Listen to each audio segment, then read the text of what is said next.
Windsor app ആദ്യം നമ്മൾ open ആക്കുന്ന സമയത്ത് ഈ ഒരു രൂപത്തിലുള്ള ഇൻ്റർഫേസാണ് നമുക്ക് കിട്ടുക. ഇതിൽ നമ്മുടെ ഫെസ്റ്റുമായിട്ട് ഇവൻറ്റുമായിട്ട് ബന്ധപ്പെട്ടുള്ള സെറ്റിങ്സും കാര്യങ്ങളൊക്കെ ചെയ്യൽ ഈ സെറ്റപ്പ് എന്നുള്ള ഒരു ഓപ്ഷനിലാണ്. അതിൽ പോയി കഴിഞ്ഞാൽ നമുക്ക് നമ്മുടെ പ്രോഗ്രാമിൻ്റെ ലോഗോ സെറ്റ് ചെയ്ത് വെക്കാൻ കഴിയും.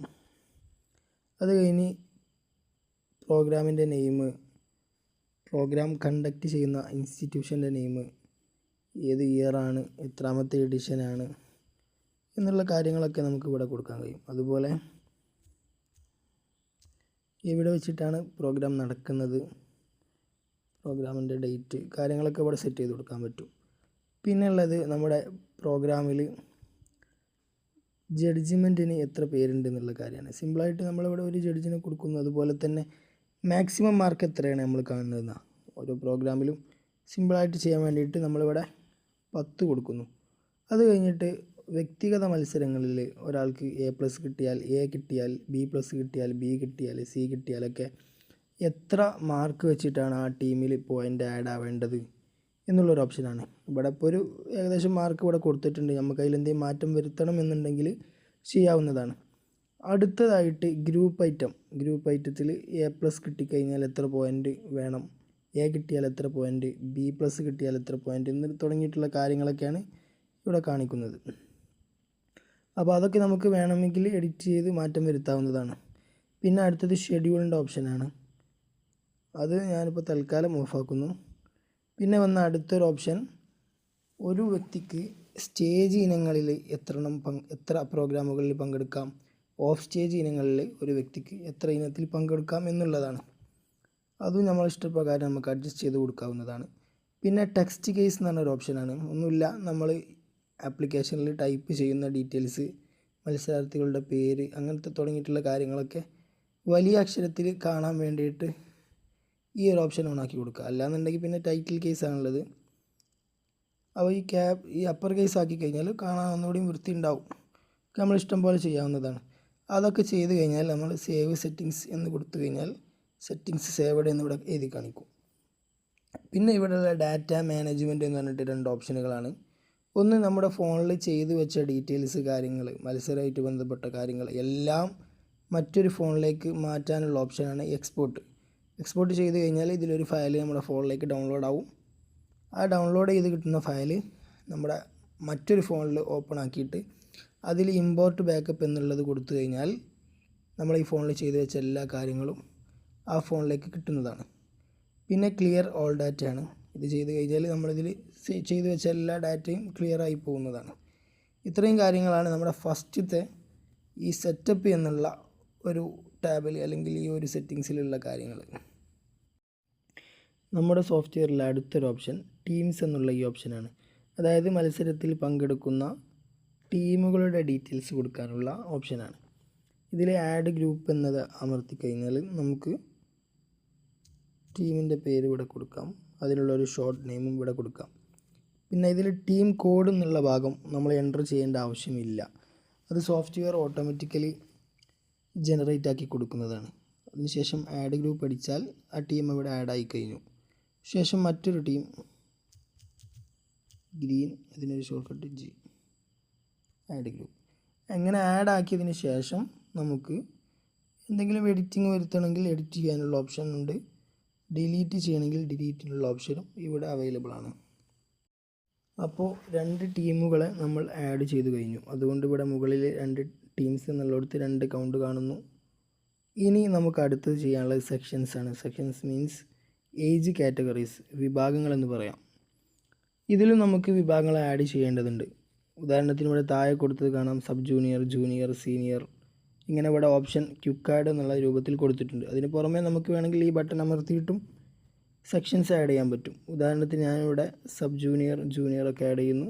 വേണമെങ്കിൽ എഡിറ്റ് ഓപ്ഷൻ, ഡിലീറ്റ് ഓപ്ഷൻ എല്ലാം ഇവിടെ അവൈലബിൾ ആണ്. അങ്ങനെ സെക്ഷൻസ് ആഡ് ചെയ്തതിന് ശേഷം ഇനി നമുക്ക് മത്സര ഇനങ്ങൾ ആഡ് ചെയ്യണം. അതിന് വേണ്ടിയിട്ട് ഐറ്റംസിൽ ക്ലിക്ക് ചെയ്ത ശേഷം ആഡ് ബട്ടൺ ക്ലിക്ക് ചെയ്താൽ ഇങ്ങനെ ഒരു വിൻഡോ വരും. ഇവിടെ ആദ്യത്തെ കോളത്തിൽ നമ്മൾ ഐറ്റംസ് നെയിം കൊടുക്കുക, സ്പീച്ച്. ഞാനിപ്പോൾ സ്പീച്ച് എന്ന് കൊടുക്കുന്നു. തുടർന്ന് നമ്മൾ നിലവിൽ നേരത്തെ കൊടുത്ത സെക്ഷൻ അതിവിടെ ലിസ്റ്റായിട്ട് വരും. അതിൽ ഏത് സെക്ഷനിലാണ് ഈ ഐറ്റം വരുന്നതെന്ന് നോക്കിയിട്ട് അത് നമ്മൾ ചൂസ് ചെയ്ത് കൊടുക്കുക.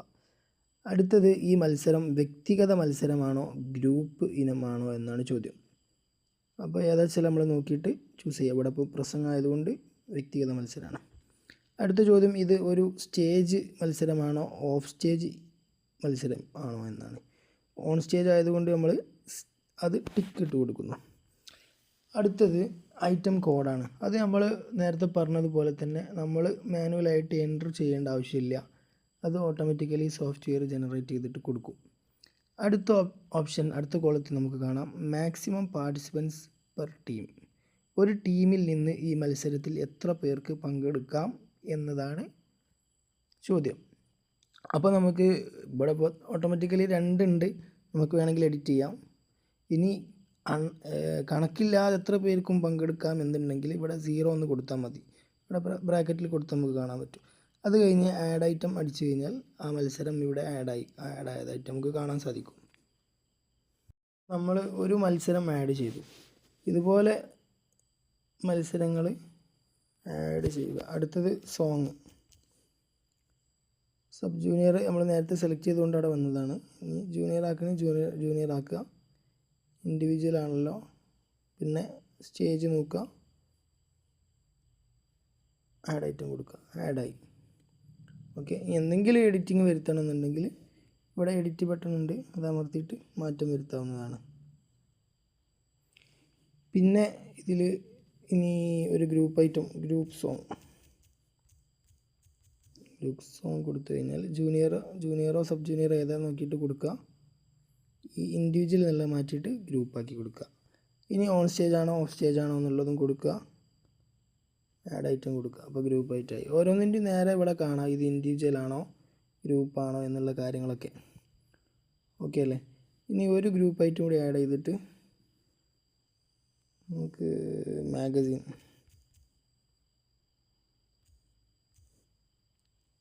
സബ് ജൂനിയർ മാറ്റി ജൂനിയറിൽ ഗ്രൂപ്പ് ഐറ്റം ഓൺ സ്റ്റേജ് അല്ല ഓഫ് സ്റ്റേജ്. ഓക്കെ. അങ്ങനെ 4 ഐറ്റം നമ്മളിപ്പോൾ നിലവിൽ ആഡ് ചെയ്തു. ഇതുപോലെ നമുക്ക് എത്ര മത്സരങ്ങളുണ്ടോ അതൊക്കെ ആഡ് ചെയ്യാം. അതുപോലെ തന്നെ മുകളിൽ നമുക്ക് ഫിൽറ്റർ ടാബ് കാണാം. സബ് ജൂനിയർ മാത്രം കാണാനാണെങ്കിൽ ഇതിങ്ങോട്ട് മാറ്റിയാൽ മതി. അങ്ങനെ ഓപ്ഷനുകളും കാര്യങ്ങളൊക്കെ ഉണ്ട്. ഇതൊക്കെ ഉപയോഗപ്പെടുത്തിയിട്ട് നമുക്ക് വേണ്ട രൂപത്തിൽ മത്സരങ്ങൾ ആഡ് ചെയ്യാനും എഡിറ്റ് ചെയ്യാനൊക്കെ പറ്റും. അങ്ങനെ നമ്മൾ ഉദാഹരണത്തിന് 4 മത്സര ഇനങ്ങൾ നിലവിൽ ആഡ് ചെയ്തു കഴിഞ്ഞു. ഇനി നമുക്ക് മത്സരാർത്ഥികളെ ആഡ് ചെയ്യണം. അതിനുള്ള ഓപ്ഷനാണ്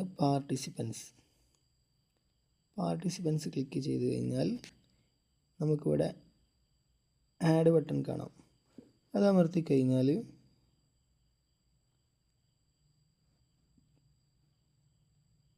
നമുക്ക് ആ മത്സരാർത്ഥി ഏത് ഇനത്തിൽ ഏത് വിഭാഗത്തിൽപ്പെട്ടതെന്നാണ്.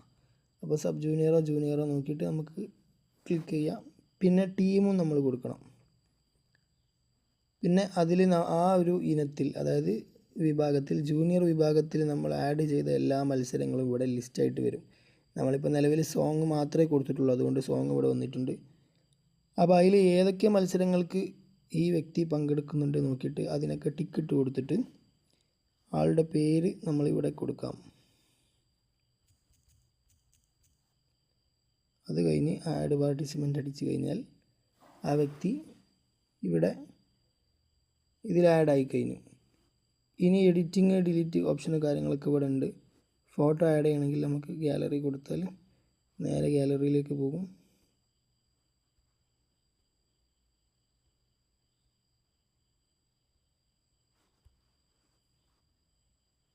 റാഷിദ് എന്നുള്ള പേരിൽ ഫോട്ടോ സഹിതം ഇവിടെ വന്നു. ആൾ മത്സരിക്കുന്ന ഇനങ്ങൾ കാര്യങ്ങളൊക്കെ ഇവിടെ വരും.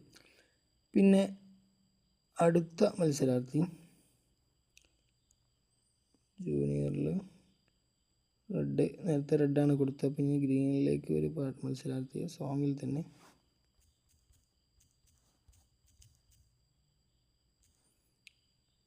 ആഡ് പാർട്ടിസിപ്പൻ്റ് കൊടുക്കുന്നു. ഫോട്ടോ ഇല്ലാതെയും ഇതുപോലെ നമുക്ക് ചെയ്യാം. അപ്പോൾ ജൂനിയറിൽ 2 ആളായി, റെഡിലും ഗ്രീനിലും ഓരോ മത്സരാർത്ഥികൾ ഇതായി. ഇനി നമുക്ക് സബ് ജൂനിയറിലേക്ക് ഒരാൾ ആഡ് ചെയ്യാം. സബ് ജൂനിയർ സ്പീച്ചിന് ഫോട്ടോ നമുക്ക് ഉണ്ടെങ്കിൽ ആഡ് ചെയ്യാം, അല്ല എന്നുണ്ടെങ്കിൽ പ്രശ്നമൊന്നുമില്ല.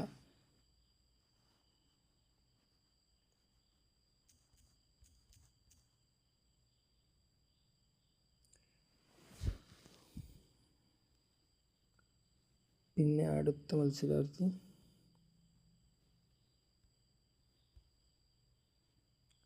സബ് ജൂനിയറിൽ റെഡിൽ സ്പീച്ചിന് വേണ്ടിയിട്ട്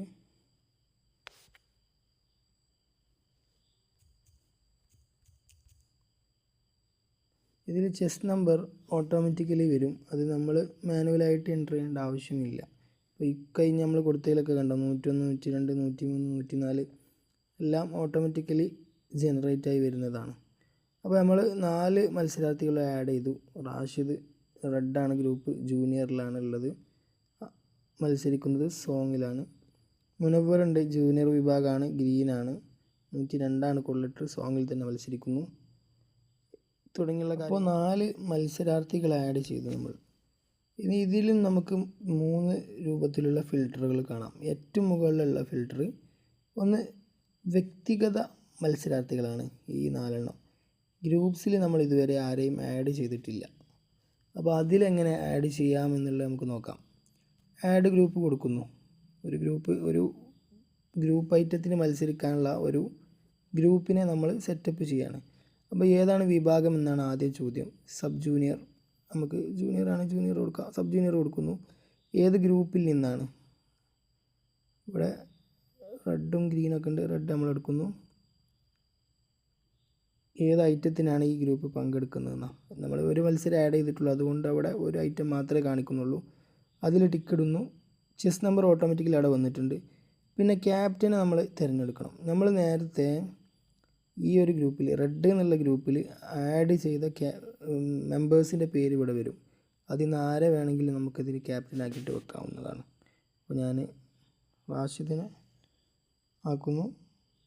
പിന്നെ മെമ്പർ 2 ഉണ്ട്, അത് നിർബന്ധമില്ല, ഓപ്ഷണലാണ്, വേണമെങ്കിൽ കൊടുക്കാം. ഏതായാലും രജിസ്റ്റർ ഗ്രൂപ്പ്. അപ്പോൾ റാഷിദ് ആൻഡ് പാർട്ടി എന്ന് പറഞ്ഞിട്ട് റെഡ് ഗ്രൂപ്പിലെ ഗ്രൂപ്പ് സോങ്ങിന് പങ്കെടുക്കുന്ന സബ് ജൂനിയർ വിഭാഗത്തിലെ മത്സരാർത്ഥി. അതുപോലെ തന്നെ നമുക്ക് അടുത്ത ആൾ ആഡ് ചെയ്യാം. ഗ്രീനിൽ ഗ്രൂപ്പ് സോങ്ങിന്. അപ്പോൾ നമ്മൾ 2 ഗ്രൂപ്പ് മത്സരാർത്ഥികളെ ആഡ് ചെയ്തു കഴിഞ്ഞു. ഓക്കെ, അപ്പോൾ ഇൻഡിവിജ്വലിൽ 4 ആളെയും ഗ്രൂപ്പ്സിൽ 2 ഗ്രൂപ്പുകളെയും നമ്മൾ ആഡ് ചെയ്തു.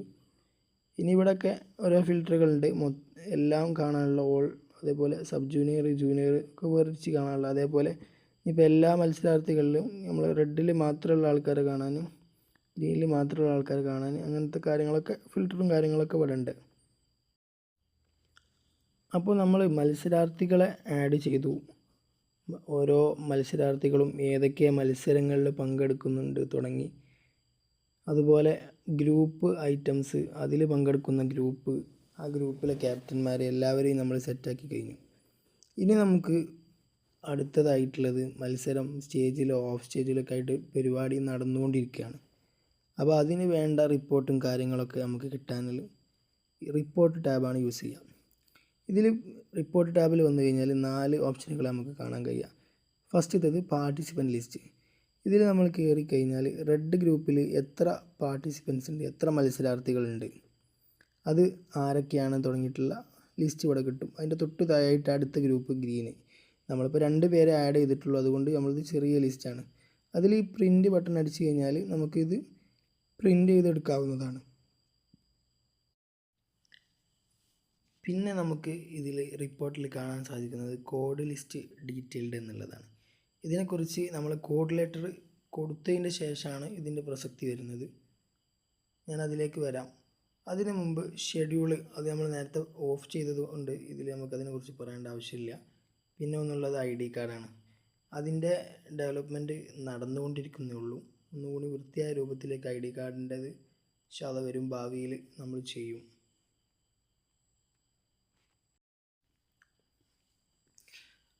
അടുത്തത് കോഡ് ലിസ്റ്റ് ഡീറ്റെയിൽഡ് എന്നുള്ള ഈ ടാബ്. ഇതിൽ നമുക്ക് വന്നു കഴിഞ്ഞാൽ ഓരോ മത്സരങ്ങളുടെയും ലിസ്റ്റാണ് വരിക. ഓരോ മത്സരങ്ങളിൽ അതിൽ പങ്കെടുക്കുന്ന മത്സരാർത്ഥികളെ പേര്, അവർ ഏത് ടീമിൽ നിന്നാണ് വരുന്നത് തുടങ്ങിയിട്ടുള്ള കാര്യങ്ങളെല്ലാം ഇവിടെ കാണാൻ കഴിയും. അതിൽ പ്രിൻ്റ് ഓൾ കൊടുത്തു കഴിഞ്ഞാൽ ഇവിടെ കോഡ് ലെറ്റർ, നമ്മൾ ഓൾറെഡി ഇതിൽ കോഡ് ലെറ്റർ ജനറേറ്റ് ചെയ്തിട്ടുണ്ടെങ്കിൽ ഇവിടെ കോഡ് ലെറ്റർ വരും. അല്ലാന്നുണ്ടെങ്കിൽ നമുക്ക് പ്രിൻ്റ് ഔട്ട് എടുത്തതിൻ്റെ ശേഷം നമുക്കതിൽ കോഡ് ലെറ്റർ ആഡ് ചെയ്യാവുന്നതാണ്.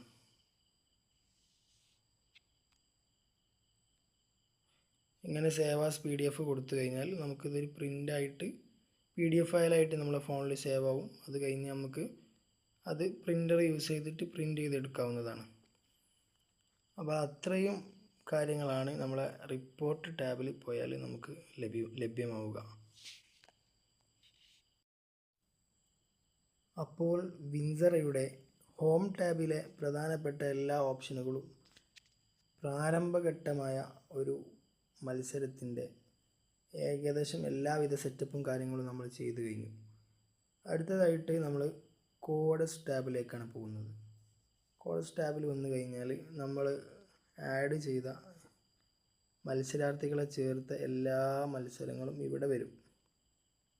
ഇവിടെ നിന്ന് നമ്മൾ ഓരോ മത്സരാർത്ഥികൾക്കും കോഡ് ലെറ്റർ നൽകുന്നു.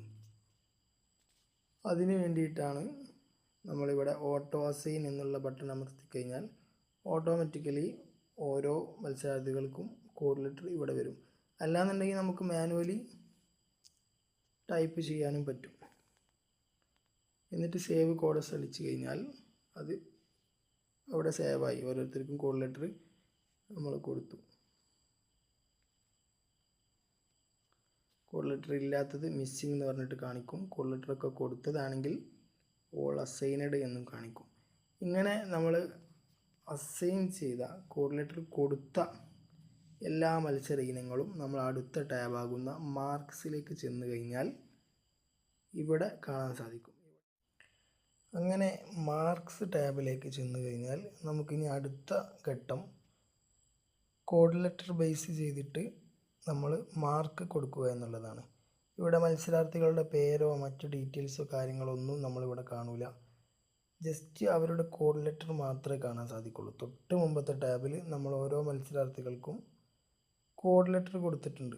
ആ കോഡ് ലെറ്റർ മാത്രമേ ഇവിടെ കാണാൻ കഴിയുള്ളൂ. അപ്പോൾ ആ കോഡ് ലെറ്റർ ബേസ് ചെയ്തിട്ട് നമ്മൾ 10ലാണ് നേരത്തെ മാർക്ക് കൊടുത്തത്, അതനുസരിച്ച് മാർക്ക് നമുക്ക് കൊടുക്കാം.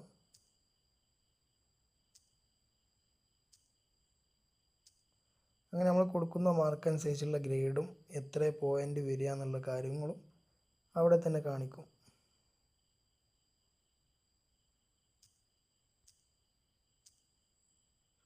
അത് കൊടുത്തു കഴിഞ്ഞിട്ട് സേവ് ആൾ എന്നുള്ള ബട്ടൺ അമർത്താം. അങ്ങനെ നമ്മൾ മാർക്ക് കൊടുത്ത മത്സര ഇനങ്ങൾക്ക് ഡൺ എന്ന് കാണാം. അല്ലാത്തവകൾക്ക് പെൻഡിങ് എന്നും കാണാം.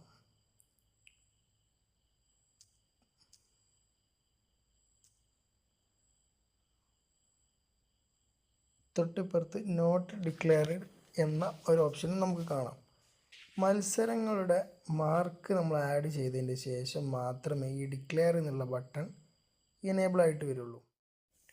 അപ്പോൾ മത്സരങ്ങൾക്ക് മാർക്ക് കൊടുത്ത ശേഷം നമുക്ക് അടുത്തതായിട്ട് ചെയ്യാനുള്ളത്, ഇതിൻ്റെ റിസൾട്ട് കാണണം എന്നുണ്ടെങ്കിൽ, അല്ലെങ്കിൽ നമ്മുടെ ടീമിൻ്റെ പോയിൻറ്റിൻ്റെ കൂട്ടത്തിലേക്ക് ഈ മത്സര ഇനത്തിൻ്റെ പോയിൻ്റ് ആഡ് ആവണമെന്നുണ്ടെങ്കിൽ നമ്മൾ ഓരോ മത്സരങ്ങളെയും ഡിക്ലെയർ ചെയ്യേണ്ടതായിട്ടുണ്ട്. അപ്പോൾ നമ്മൾ ആദ്യം ഈ സ്പീച്ച് എടുത്തിട്ട് ഡിക്ലെയർ ചെയ്യാൻ വേണ്ടി പോവാണ്. ഡിക്ലെയർ എന്ന ബട്ടൺ അമർത്തി കഴിഞ്ഞാൽ ഡിക്ലെയർ ആയി. ഇവിടെ അൺഡിക്ലെയർ ചെയ്യാനുള്ള ഓപ്ഷൻ ഉണ്ട്. അതേപോലെ ഷെയർ ബട്ടണും ഉണ്ട്. ഇതിൽ ഷെയർ അമർത്തി കഴിഞ്ഞാൽ നമുക്കൊരു പോസ്റ്റർ കിട്ടും. ഈ പോസ്റ്ററിൽ സബ് ജൂനിയറിൻ്റെ സ്പീച്ചാണ്, ഒന്നാമത്തെ റിസൾട്ടാണ്, ഫസ്റ്റ് കിട്ടിയത് ആർക്കാണ്, അവൻ എത്രയാണ് ഗ്രേഡ്, പോയിൻ്റ് തുടങ്ങിയിട്ടുള്ള കാര്യങ്ങളൊക്കെ വരും. ഇത് ഫുൾ റിസൾട്ടാണ്. ഇനി നമുക്ക് പബ്ലിക് പോഡിയം എന്നാക്കി കഴിഞ്ഞാൽ നമുക്ക് പൊതു പ്ലാറ്റ്ഫോമുകളിൽ ഷെയർ ചെയ്യാൻ പറ്റിയ രൂപത്തിൽ ഫസ്റ്റ് ആർക്കാണ്, അതിൽ പിന്നെ പോയിൻറ്റും കാര്യങ്ങളൊന്നും കൊടുക്കില്ല. ഫസ്റ്റ് മിക്ദാദിനാണ്, രണ്ടാമത് റഫാനാണ് തുടങ്ങിയിട്ടുള്ള അവരുടെ ടീമും ഡീറ്റെയിൽസും കാര്യങ്ങളൊക്കെ ഉള്ള ഒരു പോസ്റ്റർ വരും. അപ്പോൾ നമുക്ക് ഇഷ്ടമുള്ള പോസ്റ്റർ നോക്കി ഡൗൺലോഡ് ചെയ്യാനും അതേപോലെ വാട്സപ്പിലേക്കോ മറ്റോ ഗ്രൂപ്പുകളിലേക്കൊക്കെ ഷെയർ ചെയ്യാനുള്ള ഓപ്ഷനും നമുക്കിവിടെ കിട്ടും.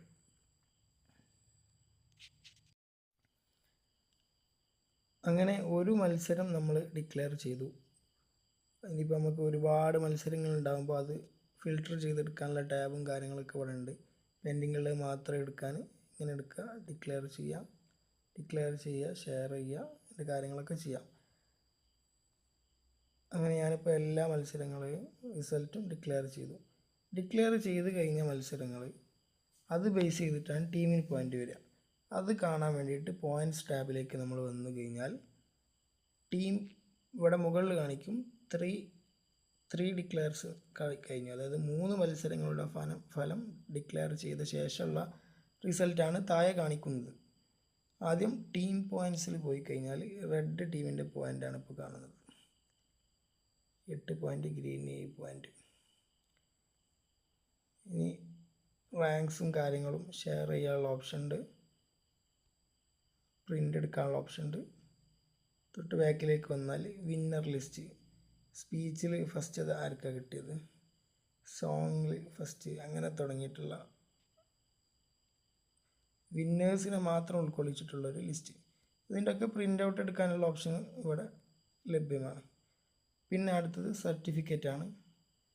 ഈ മത്സരം പങ്കെടുത്ത മിക്ദാദിന് ഫസ്റ്റ് കിട്ടിയതിനുള്ള ഒരു സർട്ടിഫിക്കറ്റ് പ്രിൻ്റ് എടുക്കാനുള്ള ഓപ്ഷൻ. പിന്നെ ബാക്കോട്ട് വന്നാൽ സെക്ഷൻ വൈസ് റിസൾട്ടാണ്. സബ് ജൂനിയറിൽ റെഡ് ടീമിന് എത്ര പോയിൻ്റ് കിട്ടി, ജൂനിയറിൽ ഗ്രീൻ ടീമിന് എത്ര പോയിൻ്റ് കിട്ടി, അങ്ങനെ സെക്ഷൻ വൈസ് ആയിട്ടുള്ള പോയിൻ്റ്. അടുത്തത് ഇൻഡിവിജ്വൽ പോയിൻ്റാണ്. ഓരോ വ്യക്തികൾക്കും എത്ര വീതം പോയിൻ്റ് കിട്ടി എന്നുള്ള കാര്യമാണ്. അതായത് നമുക്ക് സർഗപ്രതിഭ, കലാപ്രതിഭ ഇവരെയൊക്കെ കണ്ടുപിടിക്കാൻ ഫസ്റ്റ് ഓവറോൾ ചാമ്പ്യൻ ഉണ്ട്, സ്റ്റേജ് ഐറ്റത്തിൽ ചാമ്പ്യൻ, ഓഫ് സ്റ്റേജിൽ ചാമ്പ്യൻ. നിലവിൽ നമുക്ക് ഓഫ് സ്റ്റേജ് മത്സരങ്ങൾ ഒന്നും ഇല്ലാത്തതുകൊണ്ടാണ് ഇങ്ങനെ കാണിക്കുന്നത്. അതുപോലെ സബ് ജൂനിയറിലൊക്കെ നമുക്ക് നോക്കാവുന്നതാണ് ഇങ്ങനെ വ്യക്തിഗത ചാമ്പ്യന്മാരെ. അതുപോലെ ഇൻഡിവിജ്വൽ ഡീറ്റെയിൽഡ് വിശദമായിട്ട് ഓരോരുത്തർക്കും, അതായത് ഇപ്പോൾ മിക്ദാദ് എന്ന് പറഞ്ഞ ഒരു സ്റ്റുഡൻറ്റിന് ടോട്ടലി എത്ര ഇനങ്ങളിൽ എത്ര വീതം പോയിൻ്റുകളാണ് കിട്ടിയതെന്ന് വിശദമായിട്ട് കിട്ടാനുള്ള ഓപ്ഷനാണ് ഇൻഡിവിജ്വൽ ഡീറ്റെയിൽഡ്. ഇതിലാകുമ്പോൾ ജസ്റ്റ് പോയിൻ്റ് മാത്രമേ കാണിക്കുള്ളൂ. അപ്പോൾ അത്രയും കാര്യങ്ങളാണ് നമുക്ക് വിൻസർ ആപ്പ് യൂസ് ചെയ്തിട്ട് ചെയ്യാൻ പറ്റുക. അപ്പോൾ പിന്നെ നമ്മൾ ഫസ്റ്റ് ഹോം ടാബിലേക്ക് വന്നാൽ പിന്നെ നമ്മൾ ചെയ്തതനുസരിച്ചുള്ള ഡീറ്റെയിൽസും കാര്യങ്ങളൊക്കെ ഇവിടെ കാണാൻ സാധിക്കും. പിന്നെ നമ്മൾ നേരത്തെ സംസാരിച്ചിരുന്ന കോഡ് ലിസ്റ്റിനെ കുറിച്ച്. അപ്പോൾ നമ്മൾ കോഡ് ലെറ്റർ ആഡ് ചെയ്ത് കഴിഞ്ഞാൽ കോഡ് ഇവിടെ വരും ഓട്ടോമാറ്റിക്കലി. പിന്നെ നമ്മൾ പ്രിൻ്റ് എടുത്ത് കഴിഞ്ഞാൽ പ്രിൻറ്റിലൊക്കെ കോഡ് ലെറ്റർ ഉണ്ടാവും. നമ്മൾ പേൻ എടുത്ത് പിന്നെ എഴുതേണ്ട ആവശ്യം വരില്ല. അപ്പോൾ ഇത്രയും കാര്യങ്ങളാണ് ഈ ആപ്പ് ഉപയോഗിച്ച് നമുക്ക് ചെയ്യാൻ സാധിക്കുക. പിന്നെ എന്തെങ്കിലും ആപ്പ് ഉപയോഗിക്കുന്ന സമയത്ത് എന്തെങ്കിലും ബുദ്ധിമുട്ടോ കാര്യങ്ങളൊക്കെ നേരിട്ടാൽ, അല്ലെങ്കിൽ പുതിയ ഫീച്ചേഴ്സ് സജസ്റ്റ് ചെയ്യാനൊക്കെ ഉള്ള ഓപ്ഷനാണ് ഇവിടെ ഉള്ളത്. ഇത് ഉപയോഗപ്പെടുത്തിയിട്ട് ഡെവലപ്പറുമായിട്ട് നമുക്ക് കോൺടാക്റ്റ് ചെയ്യാൻ സാധിക്കും.